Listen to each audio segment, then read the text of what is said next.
Harvesting એટલે કે નીકળવાનું કામ ચાલુ કરેલું છે. જ્યારે ખેડૂતો માલ એમના સ્ટોર સુધી લઈને જોય ત્યારે 50 થી 60% લોકોને તો આ રિજેક્ટ કરીને માલ પરત મોકલી રહ્યા છે.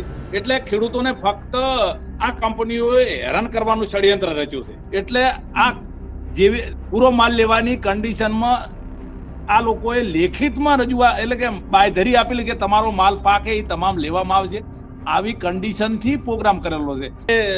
ઉત્પાદન થાય છે ત્યારે પૂરતા ભાવને એટલે ખેડૂતો હેરાન થઈ અને આ કંપનીઓ સાથે વાટાઘાટો કરી અને પ્રોગ્રામ કરવાનું ષડયંત્ર રચ્યું. પણ એની અંદરથી ઉત્પાદન થાય એનું અમને તો અત્યારે એવું દેખાઈ રહ્યું છે કે એમને જે સીડ આપ્યું ને એનાય પૈસા વળે એવું દેખાતો નથી. આ અમારી મજબૂરી હતી, પ્રોગ્રામ કર્યો. પણ અત્યારે સરકાર કંપનીઓને સાવરી રીતે અમારી વાત સાંભળવા માંગતી નથી. કદાચ સરકાર ધારે તો આ કંપનીઓ ઉપર પ્રેશર લાવે તો અમારો માલ સ્વીકારે અને અમને પૂરતા ભાવ આલે તો જ ખેડૂત બચી શકે એવી પરિસ્થિતિ છે. કોરા ચેક, હવે આ ચેક ખેડૂતોને લેવાના હતા. અમે એસોસિએશન એના માટે લડતા હતા. તાર આ વેન્ડર નામના અમારા જે ખેડૂતોના દુશ્મનો છે ને, આ લોકોએ વેન્ડરોએ આ ખેડૂતો પાસેથી ચેક કોરા બે ચેક અપાઈ દીધા છે. તમે માલ ના આલો ને તો તમારા ચેક ભરી અને આ કેસ કંપનીઓ કરી શકે એવી પરિસ્થિતિમાં વેન્ડરોએ લાવી અને ખેડૂતોને મૂકી દીધા છે. અમારો માલના પૂરા પૈસા આપે આજ અમારો નિર્ધાર છે. આવતા સમયની અંદર અમે રોડ ઉપર આવીશું, આંદોલન કરીશું. કોઈ પણ ભોગે આ ખેડૂતોના જે માલના પૂરું પેમેન્ટ લીધા વગર અમે જમવાના જ નથી. હવે જે ધારાસભ્ય હોય કે જે હોય, આ તો વાત કરું, એમના ઘરે બટાકા વાયેલ છે, એ અમારે અવાજ ઉઠાવવા પડે છે. એ અમે કરીએ છીએ. કોઈ અહીંના નેતાઓ આ અવાજ ઉઠાવવા માંગતા નથી. તો ફક્ત સરકારના ગુલામો થઈને રખડે છે. નેતાઓના આ જે મોટી કંપની છે ને, આ આઈફોન કંપની, એના ભાગીદાર છે. ભાઈ, ચાલુ મંત્રી ભાગીદાર છે આ આઈફોન કંપનીના. અને એ કંપનીનો માલ 80% વાવેતર કરેલું છે. એ ખેડૂતો હેરાન થયેલા છે.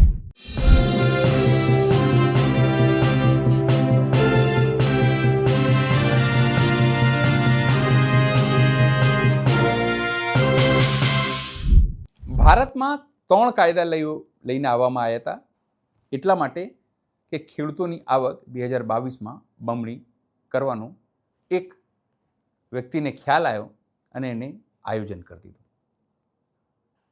તેને વિશ્વગુરુ બનવાના બરખા છે. એ પોતાને અજન્મો કહે છે. પણ સ્થિતિ એટલી ખરાબ છે કે જે લોકો કોન્ટ્રાક્ટ ફાર્મિંગ કરી રહ્યા છે તેમને હવે 50% પૈસા પણ નથી મળી રહ્યા. વાત હું બનાસકાંઠાની કરી રહ્યો છું. બટાકા પકાવતા ખેડૂતોનું કરી રહ્યો છું. લાખો ખેડૂતો અત્યારે બરબાદીના કગાર ઉપર છે. શું કરવું? કારણ કે સરકાર અને કંપનીઓમાં સ્વયં આરોપ લાગી રહ્યા છે કે ભાજપના મંત્રીઓ પાર્ટનર છે. કહેવાય છે કે સૈયાભાઈ કોતવાલ તો અબ ડર કાહે કા. એવી જ રીતે સમગ્ર બનાસકાંઠા હોય કે ઉત્તર ગુજરાત, ત્યાં ખેડૂતોની હાલત ખરાબ છે. સરકાર જોવા માટે તૈયાર નથી. નમસ્કાર, હું છું ચિંતામણી પુત્ર અનિલ પટેલ. સ્વાગત છે આપનું અમારા વિશેષ કાર્યક્રમમાં. સીધા જઈએ બનાસકાંઠા, જ્યાં ખેડૂતોની જે બટાકા જે પકાવતા ખેડૂતો છે એમની હાલત ખરાબ છે. અને ખાસ કરીને જે કોન્ટ્રાક્ટ ફાર્મિંગથી જે લોકો કહી રહ્યા છે, એમના માલ રિજેક્શનના નામે, વેન્ડરના નામે તેમને છેતરવામાં આવી રહ્યા છે. તેમની પાસે ચેકો લઈ લેવામાં આવ્યા છે. તેમને બ્લેકમેલ કરવામાં આવી રહ્યા છે. સીધા જઈએ અમરાભાઈ ચૌધરી પાસે, જે ખેડૂત આગેવાન છે અને સમગ્ર માહિતી અને ચોંકાવનારી માહિતી તેઓ આપી રહ્યા છે કે ત્યાં અત્યારે કેવા પ્રકારની ખરાબ હાલત ખેડૂતોની.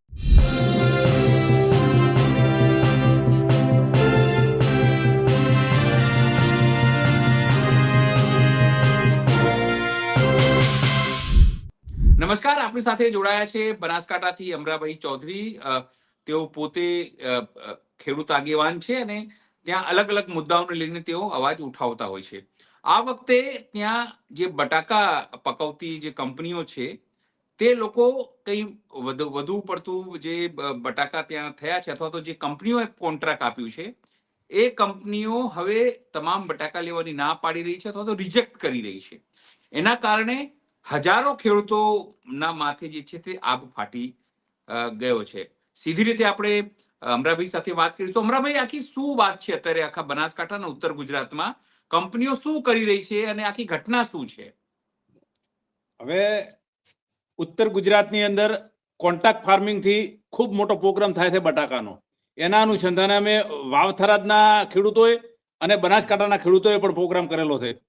જે વખતે વાવેતર કરવાનું હતું એ વખતે આ જ કંપનીઓએ અમારી સાથે ખેડૂતો સાથે ભાવની કન્ડિશનો કરી હતી કે 255 રૂપિયા તમારો ભાવ માલ લેવામાં આવશે, જેટલો પાકે એટલો બધો લેવામાં આવશે. એના અનુસંધાને અત્યારે વાવેતર પૂરું થયું છે, પાછી ગયું છે. અત્યારે હાર્વેસ્ટિંગ એટલે કે નીકળવાનું કામ ચાલુ કરેલું છે.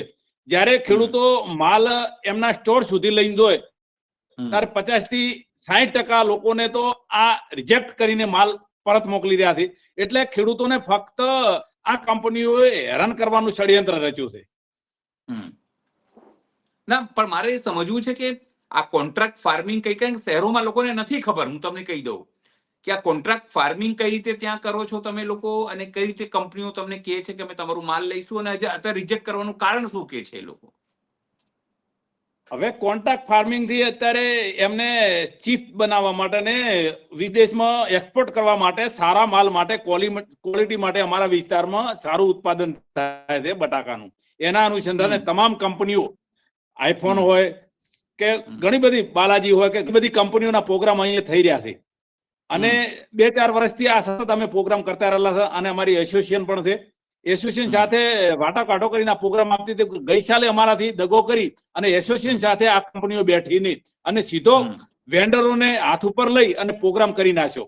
એટલે અત્યારે માલ નીકળે છે એનો પૂરો માલ લેવાની જવાબદારી કંપનીની હોય છે અને આ માલના પેમેન્ટ આપવાની જવાબદારી કંપનીની હોય છે અને ફિક્સ કરેલા ભાવ હોય છે. આ વખતે કદાચ તેરી હોય તો 400 કે 300 રૂપિયા થઈ ગયા હોય તો પણ ખેડૂત કંપનીને જ માલ આપે છે જે નક્કી કરેલા ભાવે. અને આ સિસ્ટમે અમારા વિસ્તારની અંદર ઘણા બધા ખેડૂતો પ્રોગ્રામ કરતા રહેલા છે. એના અનુસંધાને અત્યારે ખેડૂતોને આ કંપનીઓ બરબાદ કરી દીધી. જે માલ પાછો છે ને એમાંથી 50 કે 60% તો ખેડૂતોને રિજેક્ટ કરી દીધી માલને. એટલે એનો અર્થ કે એમને પહેલો પ્રોગ્રામ આપી દીધો. હવે ખેડૂતોને હેરાન કરવાનું ષડયંત્ર રચ્યું છે. કારણ કે માર્કેટમાં થોડી મંદી છે એટલે એમને ખબર છે કે ખેડૂતો બીજે ચેત આવવાના નથી. એટલે અત્યારે માલ અહીંયા ભરાવે છે. એટલે તમામ ખેડૂતોને આ કંપનીઓ હેરાન કરી રહી છે અત્યારે. ના, એટલે રિજેક્ટ કરવાનું કોઈ કારણ આપતી હશે ને કે ભાઈ તમારું આ માલ પ્રોપર નથી થયું, અમારા માપદંડો પ્રમાણે નથી થયું, વજન પ્રમાણે નથી થયું, આકાર જે હોવું જોઈએ 5 કિલોનું કે 10 કિલોનું કે 25 કિલો એ પ્રમાણે નથી થયું. કંઈક તો કહેતી હશે ને કે એમને જ ખાલી રિજેક્ટ કરી દે છે. ખબર છે કે કુદરતી છે આ બધું. એટલે કુદરતી એને 4-5% વેરિએશન હોય કોઈ માલ તો લેવાનો હોય છે. પણ આ લોકો એવું માપદંડ કાઢ્યું કે લીલા કલરનો, એટલે આ તો સૂર્યપ્રકાશ લીધે અમારે વાવેતર કરેલું હોય એને કોરો થાય ત્યારે જ માલ નીકળે. એટલે એના ફાટા પડે એટલે સૂર્યપ્રકાશના કિરણો લગભગ 8 થી 10 ઇંચ સુધી જતા રહે છે. એટલે તમામ માલની અંદર લીલા કલરનું થાય. કોઈ એમની કંપની સાથે આવેલો ખોટો માલ હોય કે બ્લેક હોય અંદરથી, આ એમની જવાબદારી છે માલ લેવાની. છતાં પણ ખેડૂતોને અંદરથી માલ કે તમારો બ્લેક થઈ ગયો છે આ રીતે ખોટી રીતે હેરાન કરી અને કંપનીઓ અત્યારે ખેડૂતોને હેરાન કરે. ગઈ વખતે આ સિસ્ટમ નથી. આજે અત્યારે માલ 80% કે 60% માલ આવી રહ્યો છે ને એ 5% કે 2% જ માલ પાછો આવતો હતો. આ જ સિસ્ટમ.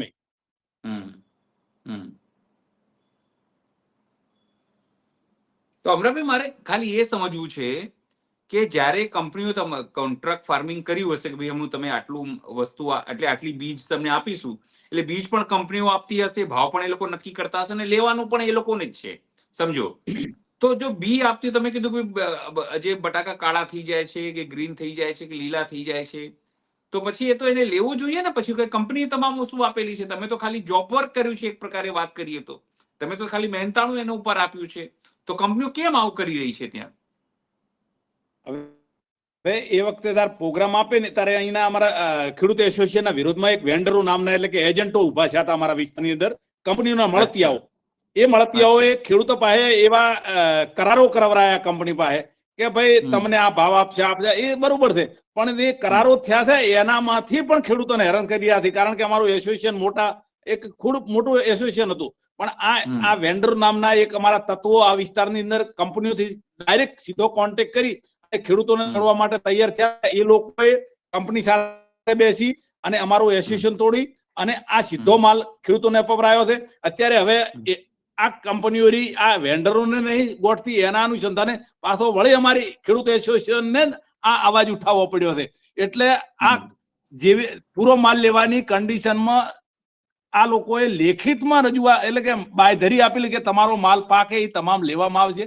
આવી કન્ડિશનથી પ્રોગ્રામ કરેલો છે, છતાં પણ કંપનીઓ હેરાન કરી રહી છે. ખાલી મને ખાલી એ સમજાવો અમરાભાઈ, થોડા પાછળ જતા રહો, તમારું માથું કપાય છે. થોડા પાછળ પ્લીઝ, થોડા પાછળ રહો, તમારું માથું કપાય છે. એટલે મારે એકચ્યુઅલી એ સમજવું છે હજુ પણ કે તમારા વિસ્તારમાં તમે વાવ થરાદની વાત કરું તો આ સમગ્ર ઉત્તર ગુજરાતમાં કેટલા ખેડૂતો આ વાવતા હશે આવી રીતે કોન્ટ્રાક્ટ ફાર્મિંગ, અને અત્યારે કેટલા લોકોને આ મુશ્કેલી પડી રહી છે, કેટલા ખેડૂતો આનાથી અસરગ્રસ્ત થવાના છે?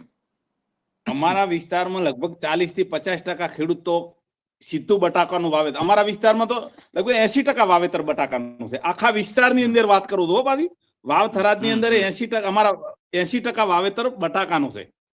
એમાં લગભગ 40% કે 50% વાવેતર તો કોન્ટ્રાક્ટ ફાર્મિંગ થી અમારા વિસ્તારની અંદર થઈ રહ્યું છે. એટલે તમામ વિસ્તાર આ કોન્ટ્રાક્ટ ફાર્મિંગ થી, કારણ કે ખેડૂતોને સરકાર તો કોઈ ભાવ આપતી નથી. જ્યારે ઉત્પાદન થાય છે ત્યારે પૂરતા ભાવ નહીં, એટલે ખેડૂતો હેરાન થઈ અને આ કંપનીઓ સાથે વાટાઘાટો કરી અને પ્રોગ્રામ કરવાનું ષડયંત્ર રચ્યું. પણ અત્યારે આ ખેડૂતોના પેટ ઉપર પાટું મારવાનું આ કંપનીઓએ ષડયંત્ર રચ્યું છે. અને આખા ઉત્તર ગુજરાતમાં તો ખૂબ પ્રોગ્રામ થાય, લાખો હેક્ટરની અંદર આ પ્રોગ્રામ થઈ રહ્યો છે કોન્ટ્રાક્ટ ફાર્મિંગ થી. નહીં, અંદાજિત સંખ્યામાં વાત કરું તો કેટલા ખેડૂતો હશે? અંદાજી જેમ સંખ્યાની વાત કરું, 5, 10, 50, 1000, 2000, 5000?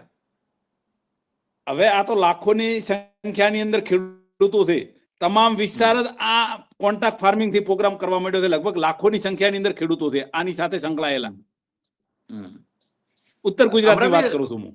ઓકે, સમજી ગયો ઉત્તર ગુજરાતમાં. હવે ખાલી મારે એ સમજવું કે જ્યારે નરેન્દ્ર મોદી વડાપ્રધાન થયા ત્યારે તેઓ 3 કાયદા લઈને આવ્યા. તેમાંથી એક કોન્ટ્રાક્ટ ફાર્મિંગ પણ એક કાયદો હતો કે કોન્ટ્રાક્ટ થી ખેડૂતો ખેતી કરી શકશે. તો એવા જ પ્રકારનું આ કોન્ટ્રાક્ટ ફાર્મિંગ છે, એવું કેવો કઈ અલગ પ્રકારનું આ કોન્ટ્રાક્ટ ફાર્મિંગ છે જેમાં આ ખેડૂતો સંકળાયા છે?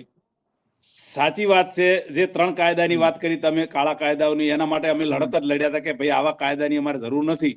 એના માટે દિલ્હીના ખેડૂતો 17 મહિના માટે આંદોલન કર્યું હતું આ કાયદાઓ રદ કરવા માટે. પણ આ કંપનીઓ ખેડૂતો સાથે વાટાઘાટો કરી અને કોન્ટ્રાક્ટ ફાર્મિંગ થી પ્રોગ્રામ કરવાનું આયોજન કરેલું છે. એટલે અમે આ ખરેખર આથી તો તમામ ખેડૂતો બરબાદ થઈ જવાની ષડયંત્ર રચ્યું છે. એટલે અમે તો સરકારને કહીએ છીએ કે આવી કોન્ટ્રાક્ટ ફાર્મિંગ થી પ્રોગ્રામ કરતી કંપનીઓને તમે તાત્કાલિક એક્શન કરીને આવા પ્રોગ્રામોથી ખેડૂતો બરબાદ થઈ જવાનો છે ભાઈ. અને અમારી તો એક જ વાત છે કે જેવી રીતે મગફળી ખરીદતી હોય, મગફળી ખરીદતા હોય, જેવી રીતે કોઈ બીજો અનાજ ખરીદતા હોય, એ રીતે બટાકાનો પણ તમે ટેકાના ભાવે ખરીદી કરો તો અમારે આવા કંપનીઓ સાથે છેતરવાની ષડયંત્ર અમારું ના રચે. આમાં ખેડૂતો ફસવાય ને આ કંપનીઓ સાથે. એટલે સરકાર આ ટેકાના ભાવે બટાકા ખરીદતો તો અમારે આ કંપનીઓ સાથે આ વિશ્વાસઘાતમાં ના પડવું પડે અમારે. ના, મારે ખાલી એ સમજવું કેટલું મોટું નુકસાન છે આનાથી. આ વખતે, ગઈ વખતે પણ આવું થયું હતું કે આ પહેલી વખત આજે લોકોએ આવી રીતે રિજેક્ટ કરવાની વાત કરી. હું એક ખેડૂતની વાત કરું. ખેડૂતને વાવેતર કરવા માટે આજ કંપનીઓ 1625 રૂપિયે એક કટો આપ્યું છે 50 કિલોનું. 1625, એમાં 50% ખેડૂતના પૈસા ક્રેશ લીધા છે આ લોકોએ. હવે આની અંદરથી ઉત્પાદન થાય એનું અમને તો અત્યારે એવું દેખાઈ રહ્યું છે કે એમને જે સીડ આપ્યું ને એના પૈસા વળે એવું દેખાતો નથી. આજે જ મારે ખેડૂતનો ફોન આવ્યો હતો કે અમરાભાઈ મેં 60 કટા વાયા છે, હવે મારો માલ આ બે ટોલપ નીકળ્યો છે, લગભગ 400 કટા એવો નીકળ્યો છે. હવે હું અહીંયા લઈને ગયો છું એટલે રિજેક્ટ કર્યું છે. હું એવું કંપની વાળાને કેવું છું કે મારે હવે આ પૈસા જે લાખો રૂપિયા થવાથી મારે ત્યાંથી લઈને આલવા. હવે મને 80% ખેડૂતોને તો કદાચ બીજી ખેતીમાંથી કે કદાચ પશુપાલનમાંથી આ સીડના પૈસા આપવા પડશે એવું મને દેખાઈ રહ્યું છે. એટલે લગભગ 50 થી 60% ખેડૂતોને આ બટાકાની અંદર આ વર્ષે નુકસાન જાય એવી પરિસ્થિતિ છે. ના, અમરાભાઈ, મારે ખાલી એ સમજવું, શું આ કોઈ માપદંડ નથી સરકારનું કે ભાઈ જો કંપનીઓ આવું ન કરે તો કોઈ પ્રકારના તમે કેસો કરી શકો એની ઉપર, અથવા તો વળતર માટે કોઈ માંગ કરી શકો કોર્ટમાં? જે આવું કોઈ ધારાધોરણ છે સરકારના નિયમોમાં કે ખેડૂતોથી આનાથી જે નુકસાની છે એની ક્ષતિપૂર્તિ કે વળતર મળી શકે? હવે પહેલી વાત તો હું કરું કે ભાઈ હમ. અમારે ગઈ વખતે આ જ કંપનીઓએ અમને 270 રૂપિયા પ્રોગ્રામ આપ્યો હતો. એના હમ. માટે અમે ખૂબ કટ્ટા, લડ્યા. એક કટ્ટાનું? એક કટ્ટાનું? એક 20 કિલોની વાત કરું છું. અચ્છા, 20 કિલોની વાત છે. ઓકે. 270 રૂપિયા ગઈ વખતે આલ્યો હતો પ્રોગ્રામ, 20 કિલોનો ભાવ. હવે અમારા 20 રૂપિયા ઘટાડ્યા. અમે ખૂબ આંદોલનો કર્યા, ઘણી બધી મિટિંગો કરી. અમે સરકાર સાથે પણ અમારા ખેડૂત આગેવાનોએ મિટિંગ કરી કે તમે કંપનીઓને સાથે બેસી અને અમને ગઈ વખતના ભાવ આપો, કારણ કે અત્યારે એટલે કે એમાં નોખવાનો જે ખાતર હોય એના ડબલ ભાવ થઈ ગયા છે, દવાઓના ડબલ ભાવ થઈ ગયા છે, પાણી અમારે જે કાઢવું પડે એમાં પણ બિલમાં ખૂબ ઊંચું આવે છે. એટલે અત્યારે અમારે પાલવે એવી પરિસ્થિતિ નથી. સરકાર પાસે 2 થી 3 વખત મુખ્યમંત્રી કક્ષાના એટલે કે આપણા કૃષિ પ્રધાન જે છે ને, આપણે એમની સાથે 2 થી 3 વખત મિટિંગો કરી અમારા ખેડૂત આગેવાનોએ, પણ આ કંપનીઓ અમારી સાથે બેસવા માટે સંમત નથી અને 20 રૂપિયા ભાવ ઘટાડી નાખ્યો. હવે અમારે મજબૂર હતા. અમારા વિસ્તારની અંદર ફક્ત ને ફક્ત આ કોન્ટ્રાક્ટ ફાર્મિંગ થી ખેડૂતો પ્રોગ્રામ કરતા હતા, એટલે અમારી મજબૂરી હતી, પ્રોગ્રામ કર્યો. પણ અત્યારે સરકાર કંપનીઓને સાવરી રીતે અમારી વાત સાંભળવા માંગતી નથી. કદાચ સરકાર ધારે તો આ કંપનીઓ ઉપર પ્રેશર લાવે તો અમારો માલ સ્વીકારે અને અમને પૂરતા ભાવ આલે તો જ ખેડૂત બચી શકે એવી પરિસ્થિતિ છે. અત્યારે 50% તો માલ ખેતરમાં હળી જાય, માલ ના લે તો આ ખેડૂતો બરબાદ થઈ જવાના છે. આ વખતે ખેડૂતોને ખૂબ મોટું નુકસાન થવાનું છે. કોન્ટ્રાક્ટ ફાર્મિંગ થી પ્રોગ્રામ કરે ને એ લોકોને ખર્ચો નહીં વળવાનો, ઉપરથી બેંકના જે પૈસા લાવે ને એ ભરી નહીં શકવાના આ વખતે તમામ ખેડૂતોને. અમરાભાઈ, હું તમારી વાત સમજી ગયો, પણ મારે ખાલી એટલું સમજવાનું છે, શું આ ખેડૂતોને કોઈ કાયદાકીય રક્ષણ પ્રાપ્ત છે આ નિયમ હેઠળ કે જો નુકસાન થાય, કંપની રિજેક્ટ કરે તો કોઈને એને વળતર આપી શકાય, એવું કોઈ જોગવાઈ છે સરકારમાં? હું કાયદાકીય રીતે વાત કરું છું કે સરકારે કોઈ રક્ષણ આપ્યું છે ખેડૂતોને? હવે કંપનીઓએ નિર્દોષ ખેડૂતો પાસે લેખિતમાં બાંયધરીઓ લીધી છે સ્ટેમ્પ ઉપર કે ભાઈ તમારો ભાવ છે 255 રૂપિયા છે ભાવ, આનાથી અમે એટલો જ ભાવ આપીશું, તમારો માલ લઈ લઈશું. પણ તમે માર્કેટમાં વેચી મારશો, ઊંચા ભાવ આવશે તો તમારા ઉપર કાયદેસર કાર્યવાહી થશે, એવું કંપનીઓએ ખેડૂતો પાસેથી લખીને લીધું છે. ખેડૂત કરી શકે એવી પરિસ્થિતિ અમને આ એમના લેટર પેડ ને ખેડૂતોએ બાંયધરી આપીને એમાં કોઈ એવો ઉલ્લેખ નહીં કર્યો કે ખેડૂત કંપની ઉપર પ્રેશર કરી શકે. એક જ અત્યારે ખેડૂત ધારે તો સરકાર તો આ કંપનીઓ સાથે બેસી વાટો ઘાટો કરી અને પૂરો માલ લે અને જે ગઈ વખતના જે ભાવ હતા 270 ના એ ભાવ અપાવે તો જ ખેડૂત બચી શકે એવી પરિસ્થિતિ. ખેડૂતો તો એના હાથ કાપીને ઉપરથી આપી દીધા છે. અને બીજા નંબરમાં દરેક નિર્દોષ ખેડૂતો પાસેથી કોરા ચેક લઈ લીધા છે. આ લોકોએ શું લઈ લીધું છે? કોરા ચેક. હવે આ ચેક ખેડૂતોને લેવાના હતા, અમે એસોસિએશન એના માટે લડતા હતા. તાર આ વેન્ડર નામના અમારા જે ખેડૂતોના દુશ્મનો છે ને, આ લોકોએ વેન્ડરોએ આ ખેડૂતો પાસેથી ચેક કોરા બે ચેક અપાઈ દીધા છે. તમે માલ ના આલો ને તો તમારા ચેક ભરી અને આ કેસ કંપનીઓ કરી શકે એવી પરિસ્થિતિમાં વેન્ડરોએ લાવી અને ખેડૂતોને મૂકી દીધા છે. ભાઈ એક જ કદાચ સરકાર ખેડૂતો સાથે રહે, વાતો કરે છે કે ખેડૂત લક્ષી સરકાર, જો ખેડૂત આ ખેડૂતની વારે આવે તો જ આ બટાકાના ખેડૂતો બચી શકે એવી પરિસ્થિતિ છે અત્યારે. હવે આજે જે મેં વાંચ્યું, કિસાન સંઘનું એક લેટર પેડ ફરતું થયું હતું કે જો ખેડૂતો સાથે ન્યાય નહીં થાય, બટાકાના ખેડૂતોને પૂરતા ભાવ નહીં મળે તો અમે આંદોલન કરીશું. એક આંદોલન આપણે 12મી જાન્યુઆરી જોઈ ચૂક્યા છે. હવે કિસાન સંઘનો કોઈ વિરોધ કરતો નથી. અત્યારે ખેડૂતોનો માલ જોઈ ને એ રસ્તામાં રખડેલો છે તરત. આના માટે અમે 10 દિવસથી સતત અવાજ ઉઠાઈ રહ્યા છે. હવે કિસાન સંઘ સરકાર પાસે શું માંગણી કરે છે એ અમને અમારા ખેડૂતો સુધી હજી વાત આવી નથી. ફક્ત લેટરો ફરતા હશે, પણ જમીન લેવલે કિસાન સંઘના આગેવાનોએ કોઈ અવાજ ઉઠાયેલો નથી. અત્યારે અમારા વિસ્તારની અંદર કદાચ ખેડૂતને તકલીફ પડે તો અમારા જેવા ખેડૂત આગેવાનોને ફોન કરે છે. અમે ખેડૂતો થઈ અને રકઝટ કરી અને જે થતો હોય એના અનુસંધાને અમે માલ કંપની પાસે લેવાનું આયોજન કરીએ છીએ. પણ કિસાન સંઘના નેતાઓ આ બાબતે ફક્ત લેટર જ વાયરલ કર્યો છે. આમાં જમીન લેવલે અમને કોઈ વિશ્વાસ દેખાતો નથી. સમજી ગયો હું. એટલે ટૂંકમાં હવે શું રસ્તો છે ખેડૂતો પાસે? કારણ કે તમે કીધું ખેડૂતો 50% જે ખેડૂત અમે છે એમને નુકસાન થયું છે, અમે ખેડૂતો એક જ રસ્તો બટાકા જે કાઢ્યો છે. ખેડૂતો-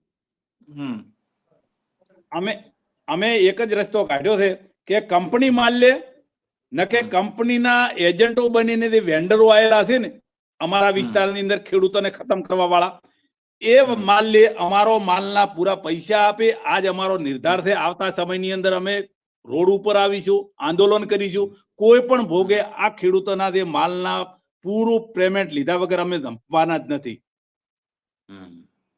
ત્યાંના લોકલ તમારા ગેનીબેન છે, તમારા સાંસદ, પછી ધારાસભ્યો ભાજપના, ત્યાં મંત્રીઓ છે પ્રવીણભાઈ સીમાણી, એવા તમામ લોકો, તો એ લોકોને આ વાતની ખબર છે? ખાસ કરીને ભાજપ જે સત્તામાં છે એ લોકોને, ભાજપના ધારાસભ્યોને ખબર છે કે હવે આવી હું શું વાત કરું છું,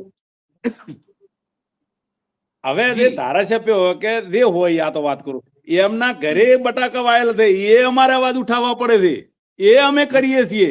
કોઈ અહીંના નેતાઓ આ અવાજ ઉઠાવવા માંગતા નથી. એ તો ફક્ત સરકારના ગુલામો થઈને રખડે છે. ભાઈ, અહીંના નેતાઓ કે ગુજરાતના નેતાઓ ખેડૂતનો અવાજ ઉઠાવવા માટે કોઈ સમર્થન આપતું નથી. ખેડૂત આગેવાનો જ આપતા હોય છે, અને ખેડૂત આગેવાનો લડી અને ખેડૂતનો હક અને અધિકાર અપાવતા રહેલા છે. ભાઈ, તમામને ખબર છે કે આ પરિસ્થિતિ ચાલી રહી છે. અહીંના અમારા વિસ્તારના નેતાઓના આ જે મોટી કંપની રહી ને, આ આઈફોન કંપની, એના ભાગીદાર છે. ભાઈ, ચાલુ મંત્રી ભાગીદાર છે આ આઈફોન કંપનીના, અને એ કંપનીનો માલ 80% વાવેતર કરેલું છે. એ ખેડૂતો હેરાન થયેલા છે. એટલે ટૂંકમાં એવું કહી શકાય કે આગામી દિવસોમાં તમે લોકો મોટું આંદોલન કરશો આને લઈને? આંદોલન થવાના ટૂંક સમયની અંદર થશે. અમે તો કંપનીઓને કહેવા માંગીએ છીએ કે ખેડૂતોના જે તમે કન્ડિશનો કરી હોય એના અનુસંધાને તાત્કાલિક માલ લેવાનું આયોજન કરો.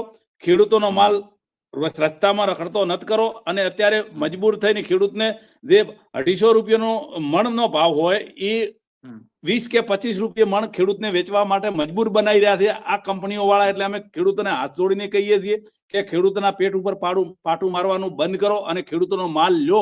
આવી અમારી માગણી છે કે આગળના સમયની અંદર કદાચ અમે આંદોલનો કરીશું ને તો આ કંપની વાળા અમારા વિસ્તારની અંદર પગ પણ ને મિલી કે, અને આવતા સમયની અંદર આ જે કોલ્ડસ્ટોરની અંદર માલ પડ્યો છે ને એ લેવા નહીં આવી ગઈ. કારણ કે અમારા ખેડૂતોના 50% માલ તો ખેડૂતોનો હળેરો છે. અમરાભાઈ, આપ જોડાયા અમારી સાથે, આપનો આભાર. કારણ કે ખૂબ પીડાની વાત છે કે જે દેશમાં 65-70% લોકો ગામડાઓમાં રહેતા હોય, ખેતી ઉપર નપતા હોય, ખાસ કરીને બનાસકાંઠાની વાત કરીએ, ઉત્તર ગુજરાતની વાત કરીએ, ત્યાં જો આવી ખરાબ પરિસ્થિતિ હોય અને સરકારો કેન્દ્રમાં બેઠીને કહેતી હોય કે કોન્ટ્રાક્ટ ફાર્મિંગ સારું છે, તો એ તમામ લોકોએ બનાસકાંઠાના ખેડૂતોના હાલત જોઈ કે કઈ રીતે કોન્ટ્રાક્ટ ફાર્મિંગ સારું છે. ખેડૂતો બરબાદ થઈ રહ્યા છે, રડી રહ્યા છે, આગામી દિવસોમાં ચીમકી આપી રહ્યા છે આંદોલનનું. અમરાભાઈ નમસ્કાર, આપ જોડાયા એના માટે ખૂબ ખૂબ આભાર સાહેબ. ખૂબ અભિનંદન. આ સમગ્ર ઘટના જોઈને, ખેડૂતોની હાલત જોઈને, કોન્ટ્રાક્ટ ફાર્મિંગની હાલત જોઈને આપ શું વિચારો છો? જરૂરથી અમારા કોમેન્ટ બોક્સમાં કોમેન્ટ કરજો. સિવાય અમારી યુટ્યુબ ચેનલ આપ લાઈક કરો, સબસ્ક્રાઇબ કરો, બેલ આઇકન દબાવો. સાથે અમારી વેબસાઇટ છે www.gujaratpress.in, ત્યાં પણ તમે વધુ અપડેટ થઈ શકો છો. અત્યારે માટે બસ આટલું જ. નમસ્કાર.